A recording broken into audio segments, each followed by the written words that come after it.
The laughter echoed through the cafeteria like a cruel echo bouncing from table to table. Miles Parker didn't flinch. He never did. At 16, he had learned how to make himself invisible. Thin, pale, with a quiet voice and sunken shoulders, he was an easy target. But today they had a new reason to laugh. His jacket. It hung loosely on his frame. Military green, worn out, sleeves frayed, name tag nearly faded to nothing. A strange red and gold patch clung to the shoulder, like it was holding on for dear life. He wore it every Friday, always with the same quiet respect. Every week, someone new mocked him for it. "Betty found that thing in a dumpster," one sneered. Another added, "Smells like mothballs and sad." Miles stayed quiet. His fingers instinctively reached up to touch the patch. The fabric was old, but it meant something more than they knew. Miles wasn't trying to stand out. He never did. In a school full of loud personalities and trendy clothes, he blended into the background. But every Friday, without fail, he put on that jacket. Not because it fit well or looked good, but because it connected him to someone he never got to meet. His grandfather, Staff Sergeant Roger Parker, a soldier who served in Vietnam, a man who died before Miles was born. The jacket was all he had left of him. It smelled like time, like memories stitched into fabric. And even though everyone teased him, he refused to take it off. Not because he was stubborn, but because when he wore it, he felt closer to the grandfather he'd only heard stories about. Those stories were fading now, just like the jacket. But to Miles, they still mattered. That morning, the school gym buzzed with noise. The annual Veterans Day Assembly was usually just another school event. Flags, folding chairs, a student choir, and bored teenagers checking their phones. A few local veterans sat near the stage, politely applauding whenever their names were called. Most students weren't paying attention. Then she walked in. General Elalana Griggs. Her presence changed everything. She entered with a commanding stride, her uniform sharp, medals shining under the lights. Tall, proud, powerful. She carried herself like someone who had seen war and come back stronger. The principal stepped forward to greet her, but she barely noticed.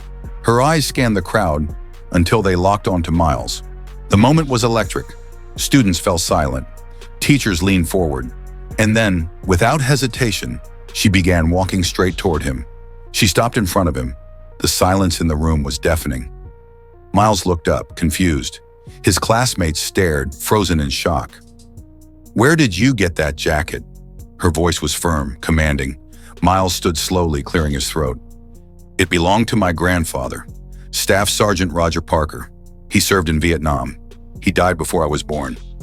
The general blinked slowly. Her voice softened just enough to shake the air. "That patch, that's from the Recon Lightning Unit. I haven't seen one in years. It was awarded to only a handful of soldiers. Your grandfather must have been one of them." She turned to the audience. Students who had been laughing minutes ago now stared wide-eyed.